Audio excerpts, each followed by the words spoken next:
Good afternoon. Welcome back to the B&H virtual event space. You are tuned in to learn to master photographing birds in flight with photographer Isaac Grant. Isaac, you've been around birding longer than many of us have had a camera in our hands. So we're going to get a lot of great images today, a lot of great tips. I'd like to welcome you back to the program. How's it going? It's great. Thank you. Thanks for having me. Always good to have you on. I know we have a lot of information to get to. I am going to remind everybody that if you do have any questions at all, feel free to get your questions and comments in. We're going to have you join us on live on YouTube. If you're watching there, drop your questions into the comment section. If you're joining us here on Zoom, you can use that wonderful Q&A tab that we have right there. Isaac, I'll turn it over to you and I'll see you in a bit for some Q&A. Okay, great. Thank you.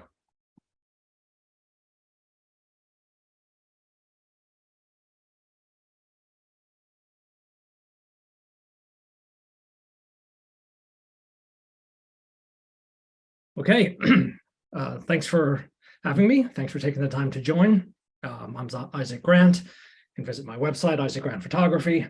Today we're going to talk about learn to master photographing birds in flight. Agenda, let's talk about me. We're going to talk about things to remember.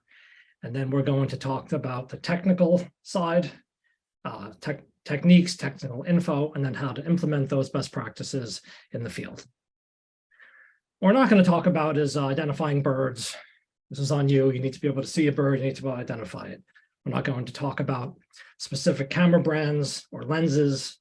You can use any camera you'd like, any camera you're comfortable with, or any lens to be able to photograph birds in flight. We're not going to talk about exposure.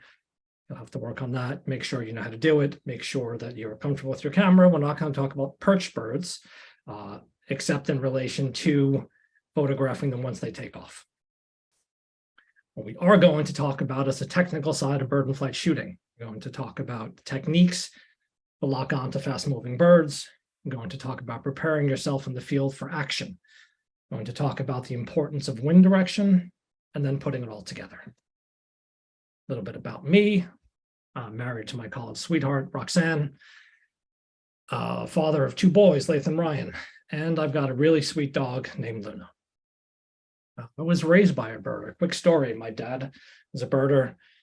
He was introduced to a man named Donald, who introduced him to his sister, who was my mother. So I kind of exist because of birding. I've been birding my whole life. I've traveled around the world birding. I know their calls, I know their habits, I know their behaviors. These are all tools that I can call on when I'm looking to go and photograph something. A little bit more about me. Top slide is, I've actually seen one more bird since then. I'm the #1 all-time most birds seen in Staten Island, where I live. #5 all-time for most birds seen in New York State. Again, that doesn't give you anything to get a better photo, except it gives you the knowledge to know how to implement that knowledge into getting a better photo. Talk gear. What I use a Sony A1. I use a Sony 600 f4 and a Sony 400 2.8.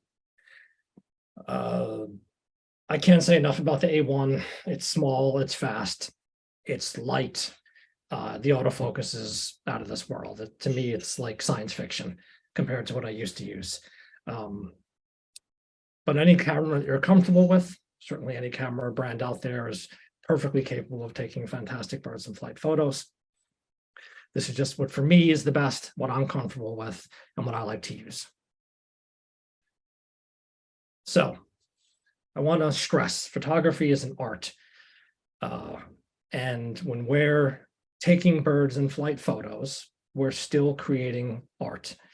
And we have to remember that and apply the techniques that we would use for any other type of photo to a birds in flight photo. So making sure that the bird is removed from the background and we have a nice, soft, beautiful background, making sure that we're on the proper sun angle so we don't have harsh shadows on the bird, making sure the sun is at our back, making sure we have the proper head angle. Again, the difficult part with birds in flight is not only do you have to have all of those things that you would normally work on the photo, but then you have to be able to capture peak action. So it's not easy, but we're going to talk about ways to make it easier. Before I get into that, we're photographing birds, so you really need to learn the birds, their calls, their habits, where and when to photograph them, what's the best time of year to photograph them. The more you know about birds, the more you know about the particular species you're trying to photograph, the more you can apply that knowledge to getting a better photo. I did another talk for B&H, and maybe they can link it in the chat, where I talked a lot about the importance of backgrounds and shooting angles and head angles and sun angle and the surroundings. So I get much more in depth in that talk, but I just also wanted to say that I'm eventually going to show a lot of photos after we get through some of the technical stuff. And you're going to see in each of these photos the same general theme. We're going to have a bird in sharp focus against a colorful, nice background. I don't really photograph birds in flight that are in the sky, meaning my background is the sky. I'm photographing them at eye level against a varied, complex, colorful background. And that's actually much more difficult because the cameras more or less use contrast to focus on something. And it's more difficult to get focus against the varied background, but this is what we're going to work on. So we'll go over some of the technical stuff now. First is setting up the camera. We need to set up the camera properly in order to get birds in flight shots. Basics. Regardless of the camera brand you use, you want to use AFC or AI servo. You want continuous autofocus. You want the camera to be able to continue to focus while you're holding down the shutter. You want to use the fastest shutter speed possible. There's mixed information out there about this. To me, I use at least 1/3200th of a second and much more if I can. The more shutter speed I have, the better. I shoot wide open on my lens. I think I have one shot in this presentation that wasn't shot wide open, and I'll explain why. Why do I shoot wide open? Because I get more shutter speed. It's very simple. I want shutter speed more than anything else. I need to get a sharp photo. So I will shoot wide open as much as I can, and I shoot in manual. Why do I shoot in manual? Because I want the focus, not the focus, I want my exposure set on the bird.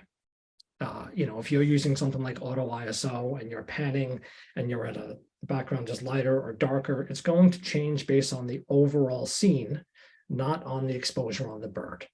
So I want to make sure that my bird is properly exposed at all times. So I'm controlling the shutter speed, the f-stop, and everything else. It's in my control 100% of the time. I never use auto ISO. I never use anything else other than manual.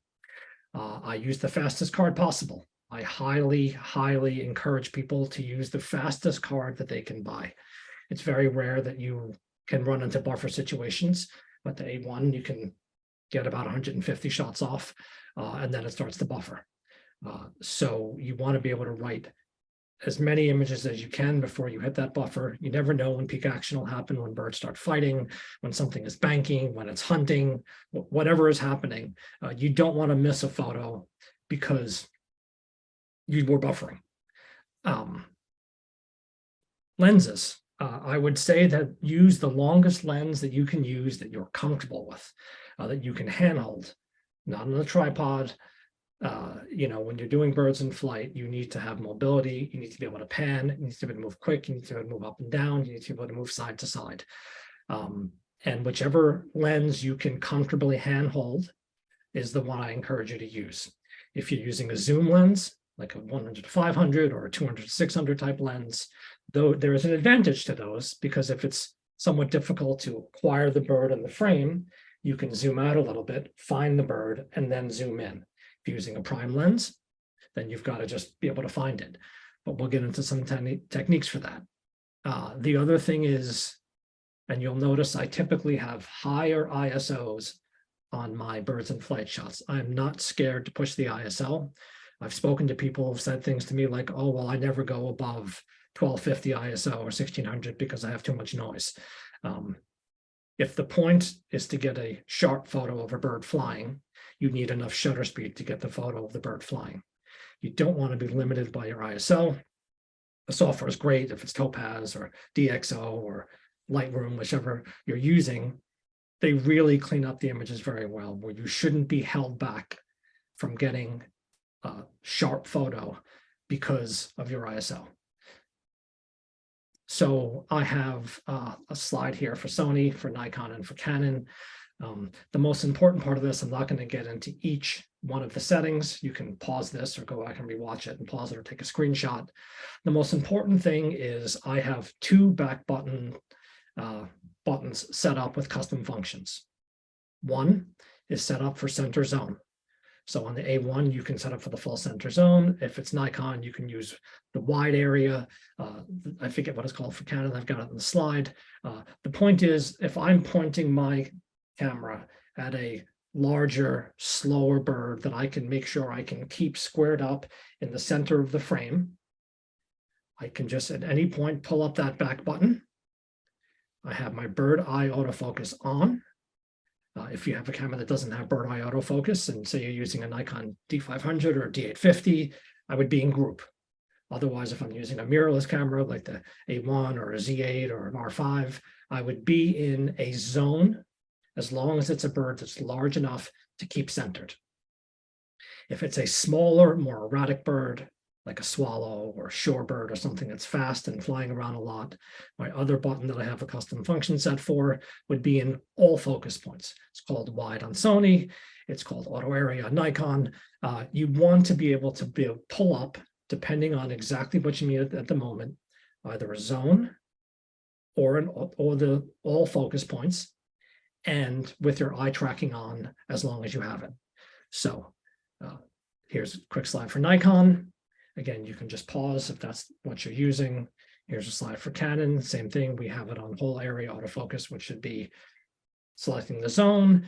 And you have it on whole area, I'm sorry, flexible zone and whole area, depending on if you're setting for larger, slower things that you can keep squared up in the center or something really fast and erratic. So the focus limiter, I don't touch it. I have it set and I never think about it. It's set on full and it stays that way forever. I never touch it. The same goes with the IS. I keep it on 1 on my lens. I never touch it. I don't touch it if it's on a tripod, if it's off a tripod, if it's shooting birds in flight or not. I haven't found it makes any difference ultimately. But the reason I don't touch the focus limiter is because there are times you will miss opportunities when something is flying really close. You may be photographing something flying at a fixed distance, 15 feet, 20 feet, and then all of a sudden it turns towards you. If you have the limiter set for distance and it comes towards you, you're going to miss the photo. Now, there are times that having the focus limiter set can make it more difficult to acquire initial focus because it's going to go through the range from close focus to infinity and back until it finds what you're looking for. So we're going to go over what I want you to do to avoid that becoming a problem. But here are some examples of why I keep the focus limiter on full always. This is a snowy owl. I was at the beach. I was photographing. Well, I was really just standing there waiting. The owl was about 200 feet away. There was a bunch of people around the owl, whereas in the dune, it was just comfortably sleeping. People weren't really close. But this owl in the evening would fly out and go towards the inlet to hunt. I knew that. So I positioned myself way far away from the bird, stood on the beach, thinking, okay, it's going to fly about here and then head towards the inlet. Turns out it flew right past me. This is basically a full frame image, just slightly cropped because it was leveled. I shot ISO 1250.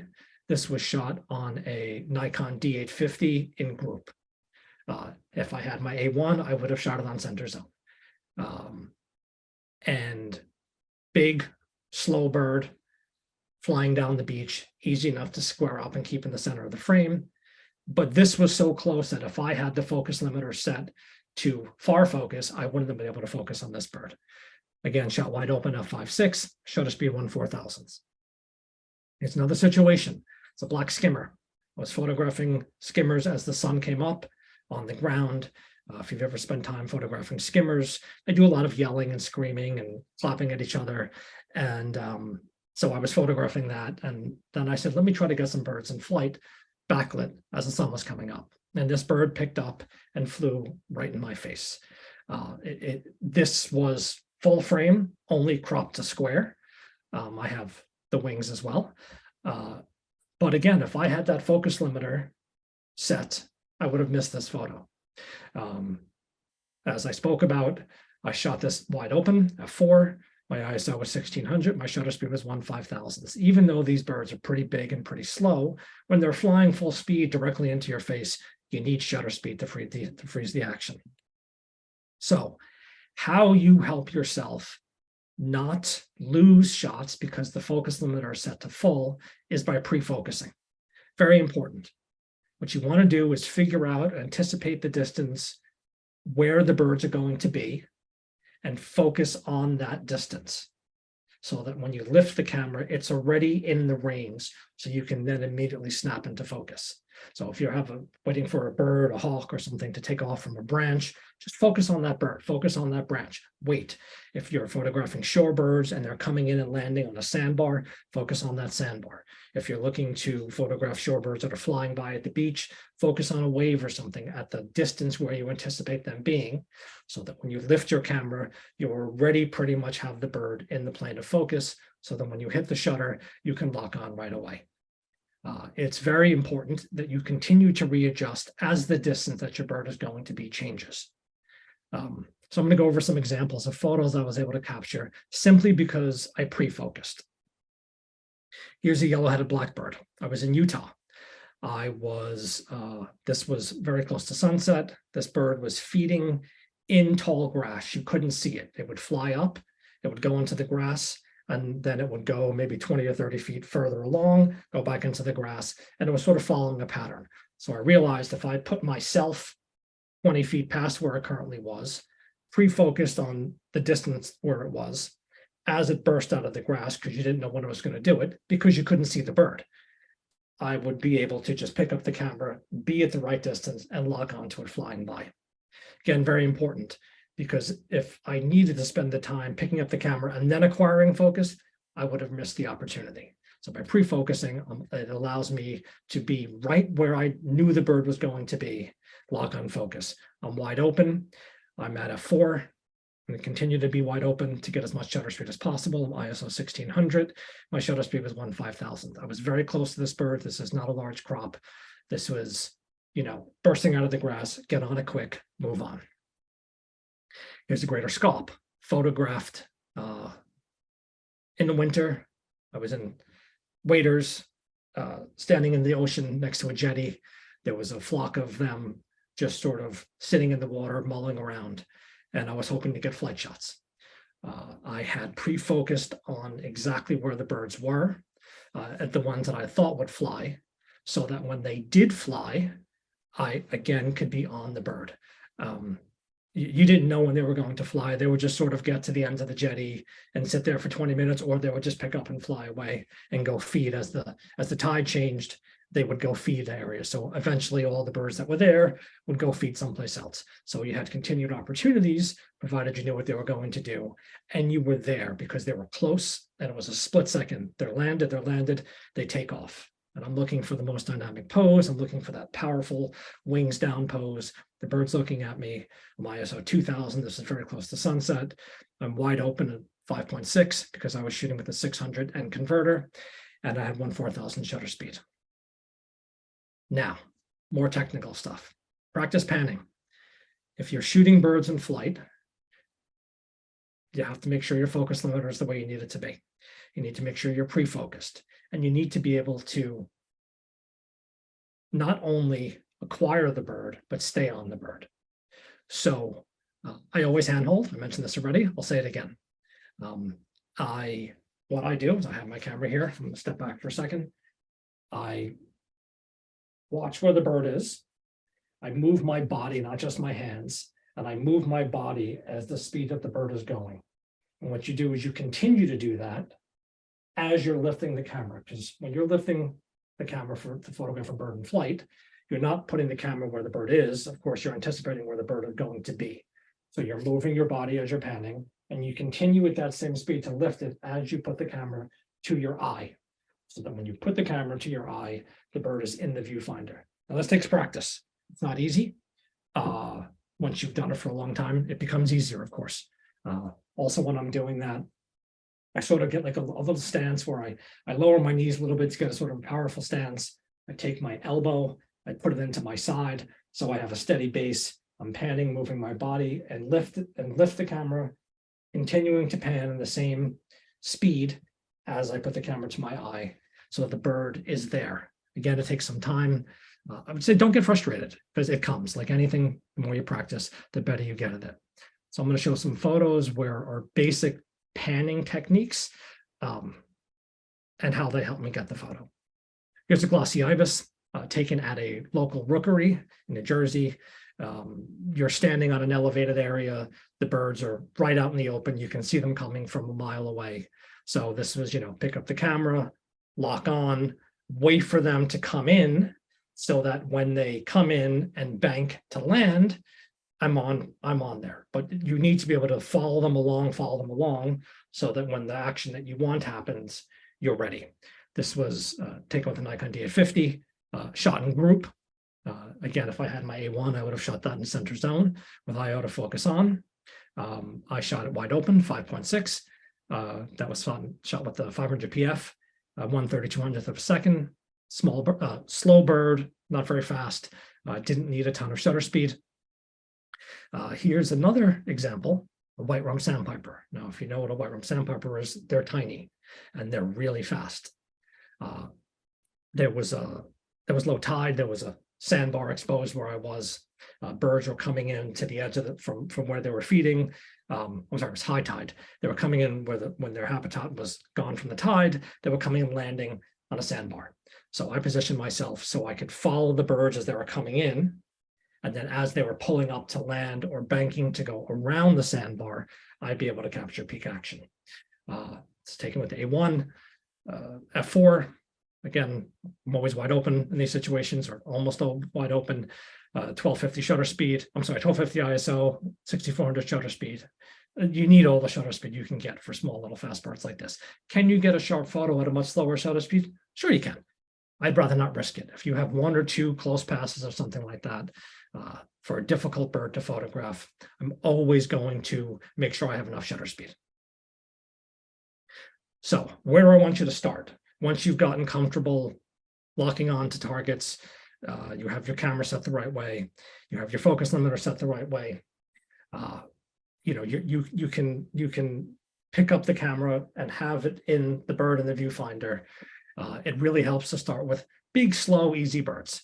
A spot where there's geese, a spot where there's ducks or gulls, or a place where kids go and throw bread. You have repeated opportunities. You can practice technique. You can practice panning. You can gain confidence. Once you can do that, then you move on to something a little bit more difficult. Say you can go on the coast. So we have breeding colonies in the summer. You can go to a place where there's common terns, or if you live near puffins, or they're smaller and faster. But any place that has a lot of birds with a lot of opportunities, so you can practice your technique, you can practice panning, you can be comfortable with the zones that you're shooting in, you can be comfortable where you can just don't have to think about it. It's second nature. You can pick up that camera and you can press the button that you need, and you can get that bird in your viewfinder and then get a photo. So let's start with the biggest and the slowest. Brown pelican. Doesn't get any bigger and slower. This was photographed in Florida, 2022. It was leading a photography tour. I'm actually going to be leading another one that I'll mention later. Hopefully you can join me. This was, we were photographing in the water. Now you might look at this and say, well, why was I 1/6400 shutter speed for a brown pelican? There's two reasons. One, I was in the water, waist deep water. The tide was moving. So I was literally being pushed. The other is we were photographing pelicans as they were flying up and then diving. And I was trying to capture, and I have the photos, their beak right as it hit the water. And you need a lot of shutter speed to do that. So one reason I had the high shutter speed was because I was being pushed by the waves, and I wanted to make sure that there wasn't motion blur, because it was difficult to stay perfectly still when you're in the water. The other was I was trying to capture peak action right as the beak hits the water. Here's another relatively large, slow bird, an osprey. This was photographed near a nest. I wanted to photograph them because typically for osprey shots, you just see it against water. Nothing wrong with that, but I wanted something different. I wanted something with a nice green background. I wanted something with where the bird was close, the background was distant. This bird was actually not diving for food. It was diving for a stick for its nest. Again, relatively easy bird, large, close. Why did I need 6,400? Well, because I wanted the exact time again. I wanted it as right as it picked up the stick. So it's not difficult to get a sharp photo of the osprey, but when you want a specific moment, you want as much shutter speed as possible. Shot this in center zone, like I do now with all the large fast birds. If I was using a D850 or D500 or a 1DX or one of the older digital SLRs, I'd be using the center point and some surrounding points because you can point it right at this bird's face and keep it there. Here's a red-tailed hawk, photographed near sunset. Again, wide open. Again, I have 1250 ISO. I have a close bird with a distant background, a field. Why did I have 6,400 shutter speed? 2 reasons. One, why not? I could. There's no reason not to. The second was I was photographing American kestrels, and they're much smaller and faster. And I was trying to get them as they were picking off grasshoppers. And so I needed a lot of shutter speed. And this red-tailed hawk just happened to fly by. So took advantage, got some photos as it took off out of a tree, had its wings spread. Again, the kind of shots I'm looking for. I want to go back to what I said earlier. We're making art, right? I'm always looking to get a beautiful dynamic pose on a nice sun angle with eye contact with the bird against a beautiful background. So let's talk wind direction. How does wind direction affect things? Well, the birds will typically take off and land into the wind. They need lift, so when they're taking off, they use the wind's lift to help them take off, and when they're landing, they use the wind to help slow them down. So if you're photographing in the morning and the sun is at your back, you want that wind at your back, or some component of at your back, maybe angled, east or west, up or north or south a little bit, but you want it at your back so that when the birds are coming into land or taking off, they're coming towards you. It's very important to pay attention to the weather, because if you've got a day with beautiful sun and the wind is in the opposite direction, then the birds are going to be taking away from you. They're going to be taking off away from you. They're going to be landing away from you. And you're going to have plenty of opportunities with the birds completely taking off in the wrong direction, which isn't what you want. So you want to line up that sun and wind direction so that you can have the birds doing what you want, which is flying towards you. This is an American kestrel. With a mouse, one of the American kestrels I told you I was photographing. Shot at 840 millimeters, again, wide open to 5.6. I was at ISO 1600, 6,400 shutter speed. This was landed on a sign, and I knew it was going to take off. It was a very windy day, so I knew when it took off, it was going to take off coming towards me. So I had the camera in center zone, and the bird was right in, it was sitting on a sign, it wasn't moving, it was easy to get in center zone, and just waiting for it to start. Had my, had it on the eye autofocus like I always have it now, just holding, waiting, shutter half pressed, so that as soon as it takes off, I'm on the bird, I'm tracking it, and I get the shot I want. American oyster catcher. Shortly before sunset, same thing. Sun was at my back, sun was coming from the west, the wind was coming from the west. The birds were coming into land and banking up before they landed. So I could track them from a long way off using the same techniques I talked about. I was pre-focusing, I pick up the camera, they're coming in, they're coming in, they're coming in. I have shots of them with wings up and wings down, but I wanted something where they're banking, banking facing me or banking facing away.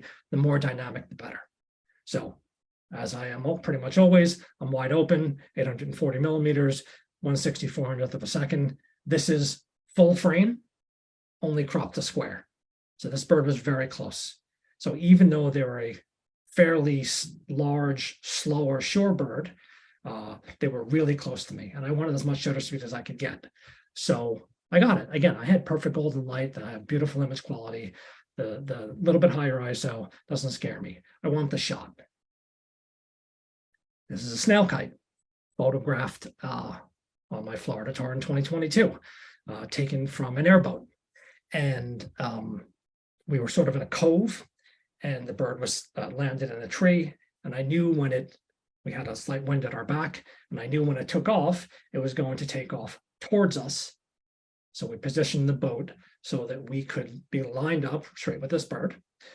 Again, I am wide open. I had this set on center zone. Any of these big, fairly slow birds, I'm in center zone. And I have my eye tracking on, so it took off, it spread its wings. I'm at 3200th of a second because they're very large, slow moving hawks. So that was enough shutter speed for me. I have the kind of pose I want. And again, I'm going to keep saying this. I've got the right sun angle. I've got a nice, soft, colorful background. These are all birds against varied backgrounds, this being maybe the one exception because sort of half of the bird was against sky. So if the next thing I'm going to talk about is the bird's landed and you want to try to photograph it as it's taking off. You got to be ready, right? Like I just talked about with this American kestrel. I had the wind at my back. I was focused. I had the shutter half pressed. I've already practiced all the other techniques. I'm ready. I'm watching for clues. If you're watching certain birds before they're going to fly, they'll take a poop and lighten the load. Certain birds will preen and then stretch, do something. They don't always do it, of course, but you're looking for clues to make sure you're ready. And you want to anticipate that action. And most importantly is you want to frame the shot so the bird has room to fly into. If I have a bird that's facing to the right, I'm going to now switch from using the center zone to using all focus points. And what I'm going to do is move that bird all the way to the left edge of the frame. Again, the bird is facing to the right. I'm moving it all the way to the left edge. Because there's always going to be a delay and a lag between when that bird takes off and when you can physically react and press the shutter. So the camera will start autofocusing for you in that split second that it takes for you to actually react and move. So I've anticipated the action. I've got the camera where I want it to be. The bird is framed where I want it to be, so I can then capture peak action. Here's a California quail, a little smaller, faster. Again, shot wide open, 5.6. This was taken in Idaho. The bird was calling at the top of a sagebrush. I knew it eventually would fly. So I had it, just like I said, I had my camera picked up. I had the bird framed all the way to the left, figuring it's going to take off and fly to the right. So I was able to, this was, I think, the third photo that I got. It was wings down, wings up, and then wings down. And that's kind of that really powerful flying pose I really like with the feathers, the primaries all the way, sticking out like that. 6400th of a second. Again, I had plenty of light. I'm using all focus points. Let's go over another example. Royal tern photographed in Florida during the 2022 tour. There was a whole bunch of them just bathing right in front of me. Again, these are somewhat larger, second largest tern we have, fairly easy to focus on, and it wasn't moving, we're just taking a bath. So I took some pictures of her taking a bath and I said, well, now let me get some flight shots. So I used my center zone. I was waiting for it to take off. I made sure I had enough shutter speed to either capture peak action with wings up or wings down, and also to get the water splashes and the drops that are going all over the place.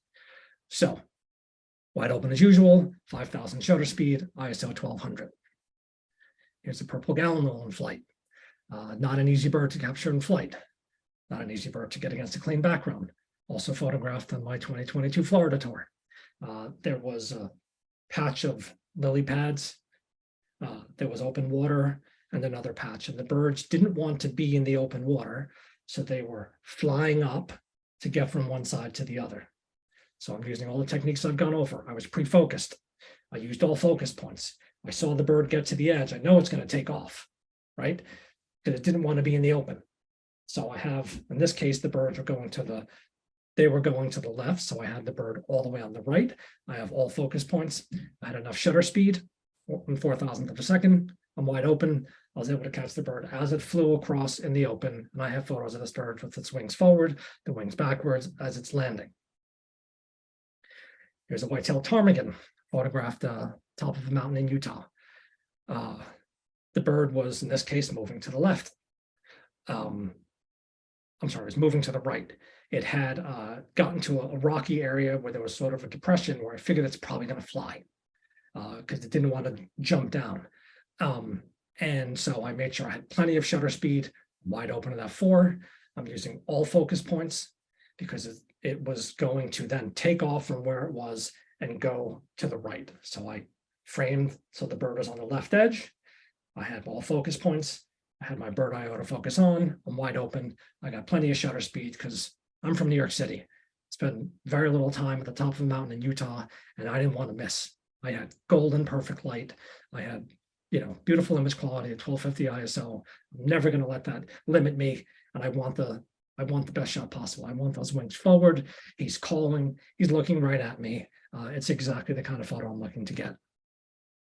This is a red-winged blackbird, photographed shortly after sunrise.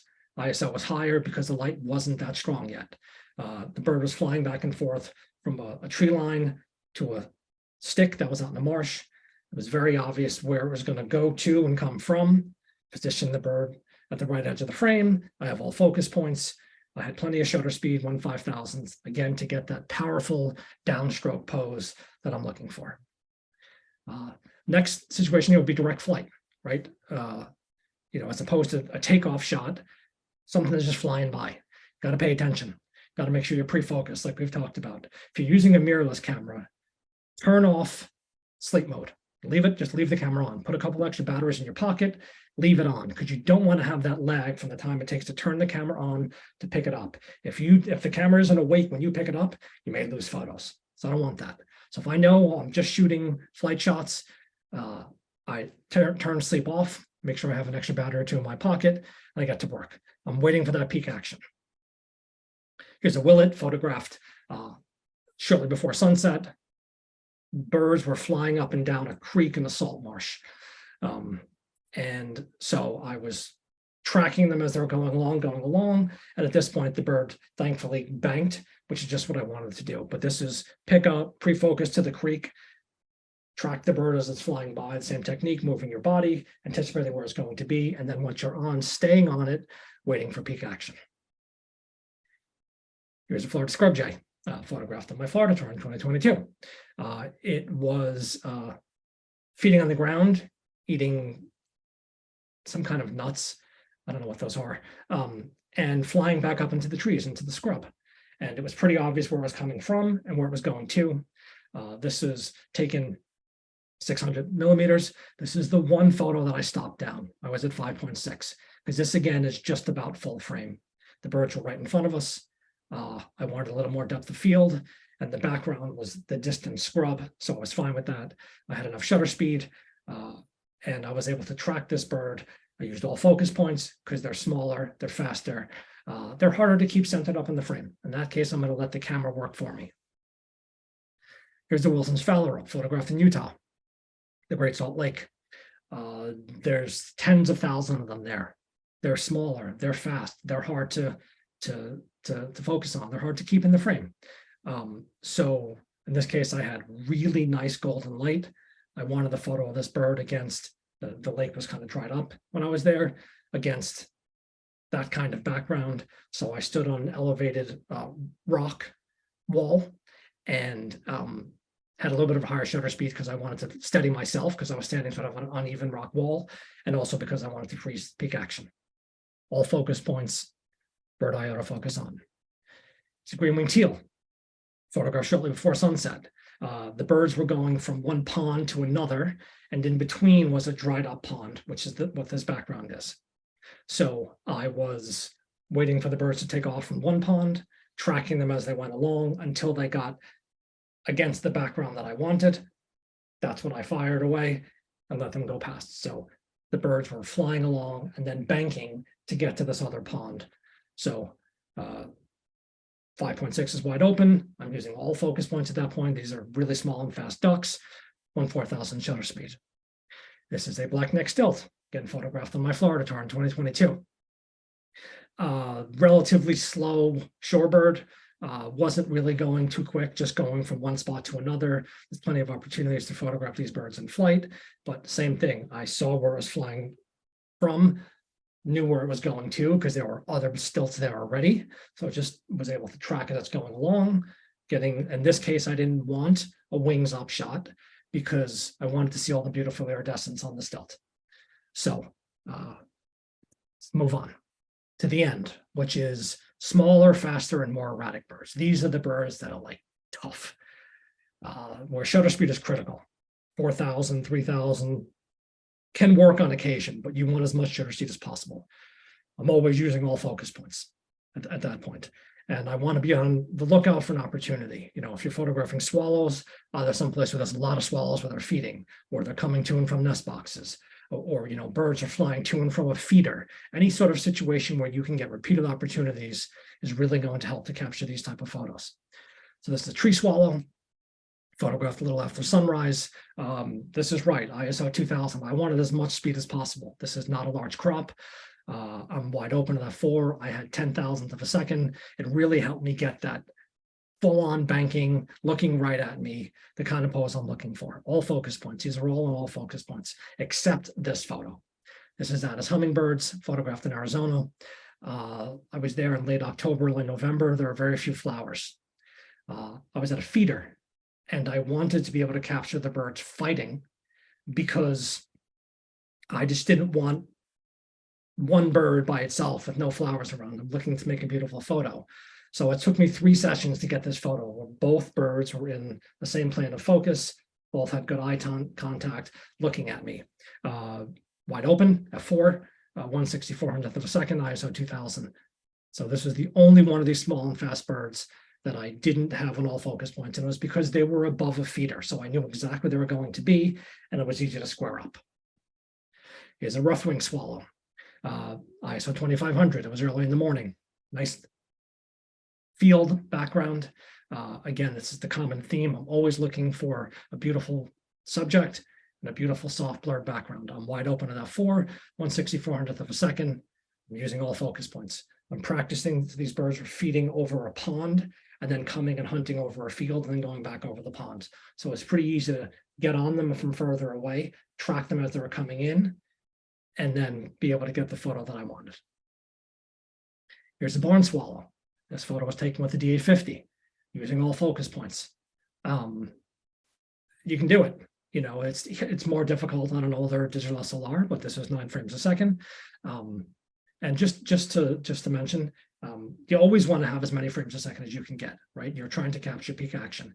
If you can shoot at 20 frames a second, if you can shoot at 30 frames a second, if you can shoot at 9 or 10, whatever it is, shoot at that. You want as many chances as you can to capture peak action. So this was wide open, the 500 PF, 1/5000th of a second. Again, I want that full-on banking pose. Just a couple more. Tufted titmouse, shot wide open, 2000 ISO, 1/10,000th of a second. The birds were going from a tree line to a food source. I know where they were coming from. I knew where they were going to. It was just a matter of tracking them along the way. All focus points. You didn't know when they were going to take off. They're really small. They're really fast. So very difficult bird to photograph in flight, but the kind of bird you can get if you're using these techniques that I'm talking about. Here's a mountain bluebird photographed in Idaho. I was up at the top of a mountain, and the birds there was a family, 2 adults and 3 or 4 fledglings, and they were feeding on these rocks. And they were basically just flying from one rock to the next, and occasionally they would go up to a power line, then back to the rocks. So this is as this bird was taking off, wings spread, shot with the 400 2.8. I had beautiful golden evening light, 1/12,800th of a second. This was just about full frame, crop to square. Bird was very close at 400 millimeters. So you have a very limited time where you can react to it. So I have used all focus points. I framed the bird on the right edge of the frame, knowing it's going to fly to the left. Last photo I'm going to be showing is a warbling vireo. This bird was feeding in this tree. It would fly up and fly back. I wasn't expecting this bird to do this sort of banking pose when it did it. If I was expecting, I would have had more shutter speed. But I was ready for whatever it did, thinking it was just going to be hopping along, feeding along the tree. I had my camera on all focus points because it looked like it was going to do something. So I just moved my thumb to all the focus points and was able to track this bird as it flew off from the tree, bounced around, and came back. Again, tiny bird, super fast, super erratic. So just 3 takeaways. This is a combination of technique and art. You have to be comfortable with the camera, you have to use it as a tool, and you have to use that then to create the most beautiful photo you can get, the right light, the right background, the right pose. Got to be patient, you got to be ready. And you got to know that camera. It's got to be second nature. You have to know how those buttons are set. You have to know what you're going to do. You have to know how to pick it up, how to get the bird in the frame, and create a beautiful photo. So just wanted to thank you for spending time with me today. You can call me. My phone's always on. Please visit my website. It's a new website, isaacgrantphotography.com. You can visit my Instagram at Isaac A. Grant. And again, I mentioned I'm going to be running a tour to Florida where we're going to have lots and lots of birds in flight opportunities. All the information is on the website. Please join me if you can. You can reach out if you have any questions. And thank you. Wonderful, Isaac. Thank you so much. We're going to open it up now for questions. We did drop Isaac's website in the chat. So if you guys are joining us on Zoom, it's right there in the chat. Or if you're joining us on the one of the other streams, we're going to drop it in the comments section there for you. We're going to get it started with a question from Helen joining us right here on Zoom. With your Nikon, do you use the 3D tracking? Okay, so I have shot with 3D tracking. Again, I don't own a Z8 or a Z9. I've used it quite a few times. It's a little more complicated with the Z8 and Z9 and the 3D tracking. There are times when it seems to work and times when it seems that it doesn't work. And I'm not 100% comfortable with knowing exactly when those times are. But I would go between using all points and then 3D tracking to see which works best in your situation. Again, I shoot with an A1 now. I've have friends that shoot with the Z8 and the Z9 exclusively. I've messed with it quite a few times, but I would say not enough to really know 100% when that 3D tracking is best. Okay. And that's everything right there, right? You have to, you know, if the technology is only as good if you're very comfortable, and there's certain times when technology is not necessarily the best thing. There's certain situations when it's better to just go to what the system that you're used to using for years, or sometimes even going the old school route of focusing manually. Well, that's tough. Yeah, but yes. Sure. Yeah. Birds in flight, maybe not, but yes. We have a question from Samuel joining us here on Zoom asking, isn't panning supposed to be shot with a low shutter speed? How is panning different when it relates to birds in flight than what most people are used to panning, which is larger objects on the ground? Oh, well, you know, the point is to get a photo of a bird flying, right? So you need to be able to track it as it's flying along. You know, if you're stationary and the bird is moving, you're not going to be able to keep that bird in the frame. So you need to be able to move along with the bird. That's it. I mean, the simple answer is you need to be able to pan along with that bird to track it so that it's in the frame, regardless of what it's doing, flying up and down, side to side, in and out. You got to stay on it. Otherwise, you don't have a bird photo. Yeah. And for those who have tried panning, you'll realize that panning is in direct relation to the speed of whatever object you're capturing. If you're capturing somebody on a bike, a slower shutter speed is going to work because the bike is traveling much slower than if you're trying to pan a falcon that is darting through the air, and you're not going to be able to hold steady with the path of their flight for a 3-second long exposure to drag the shutter on that. So yeah, so a lot of it relates to the subject that you're shooting. Yes, right. Question coming in from YouTube. How do you set your ISO? Do you ever use auto ISO or do you manually set your ISO, Isaac? Oh, yeah, I covered that. I never use auto ISO. I don't want the camera telling me anything that it thinks. I want to set the exposure based on looking in the camera and making sure that the bird is properly exposed. I'm not as concerned about the background because I can adjust that. Because again, you've seen all the photos. The photos are typically, going to have soft, blurred backgrounds. If it's a little bit too bright, that can easily, in post-processing, I can bring that down a little bit. I can lower the highlights. I can do something. But I want the best possible image quality on my bird. I want it properly exposed. And so I'm setting not for the whole scene. I'm setting for the bird. And for that case, I never use auto ISO. I keep it on manual 100% of the time. Perfect. Another question coming in from YouTube. About how many shots do you wind up taking to get the one shot you're looking for? Oh, that's tough. That's a tough answer, right? If it's a swallow, a lot, right? Once in a while, you get lucky. If I'm going to photograph a swallow, the A1 can do 30 frames per second in a compressed RAW. I put it on 30 frames a second, and I also have a button custom set to pull that menu up in a split second. I put it on as many frames per second as I can get, and you might shoot a whole morning and not get the shot you want. You know, there are times I've shot 1,500 shots and not gotten the shot I wanted. I mentioned it took me 3 sessions to get 2 hummingbirds in focus at the same time with good eye contact and good wing angles, because there was a million fights and they were always out of the plane of focus, and one was in focus and one isn't, or one was facing away. And there are times you get luckier. You know, a snail kite on the Florida tour was, I took 2 or 3 photos and got a perfectly exposed shot. It was just flew right at me. I knew where it was going to go. It was in a cove. It was going to fly out of the cove directly to where I was. So it really depends on the species and how difficult the species is. Obviously, Okay. the smaller, the faster, more erratic birds take more photos to get the one you want. Okay. Now we had another question come in regarding ISO. Now I know you mentioned you're not afraid of letting that ISO climb up, which Right. tells me that you're really focused on shutter speed, and shutter speed sounds like it's really the one out of the exposure triangle. It sounds like you're really focused on capturing that really fast shutter speed. Your Right. ISO is going to be hinged upon that shutter speed. Mervat is asking, how do you choose the right ISO in manual? Is it strictly based on what shutter speed you need to accomplish? Yeah, well, depending on the camera you have, right? I mean, if with an A1, you can see the exposure in the camera, right? With a Z8 or R5 or any of the mirrorless cameras, you can see it. So if I know I need 1/5000th shutter speed, then I have to move my ISO to whatever it needs to be to have proper exposure. If you're using an older digital SLR, well, you kind of need to do the same thing, except you're looking at the back of the camera, right? You know, you're taking a test shot. Okay, what's my exposure look like? Okay, I'm good. So the answer is the only way you know is by seeing it. And of course, the more you shoot, the more you get used to what certain lighting conditions are. You can approximate where you're going to be, but you need to see it. And certain birds are harder than other birds. Certain birds are black and white, like that black neck stilt that I showed. There are other birds that are a little bit more difficult exposure birds, where you have to sort of compromise. Your whites would be a little hot, your blacks would be a little bit dark, but you're in between, where when you're in post-processing, you can tone some highlights and raise some shadows and get a properly exposed bird. So it really depends on the bird and the light. But the answer is you need to know what shutter speed you need to get a sharp photo, and then adjust the f-stop, which in my case, I'm not really moving because I'm wide open, but you're adjusting your ISO in order to be able to have proper exposure for that shutter speed.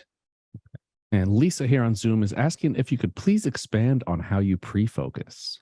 Yeah, very simple. Like if the bird is 30 feet away, focus on something 30 feet away. Just, lift the camera and point it to where the bird is. If it's perched, if you can see the bird, focus to something 30 feet away.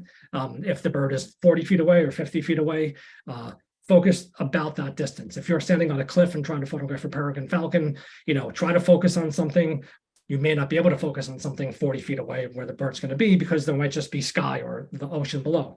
So try to approximate what that 40 feet would be to your left or to your right on something, so that when you need to pull up where the bird is going to be, it's in the right focal plane or really close. And when it's really close, then the camera's autofocus can lock onto it, as opposed to it being way off. If you need to focus on something that's 50 feet away and you're focused on something that's 12 feet away, it's going to hunt, and it's going to take much longer time to actually acquire focus.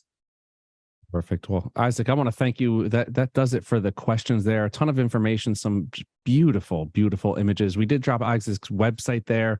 So go check out the website, check out the photography tours, give him a follow on Instagram. If you guys do have any questions, reach out. Of course, we're going to have this available for you watching whenever you'd like on YouTube. So head over to B&H Event Space on YouTube, and you can watch this and all of our other content whenever you want.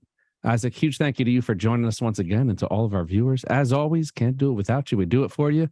But that's it. Another round of the B&H Virtual Event Space in the books. Catch y'all next time.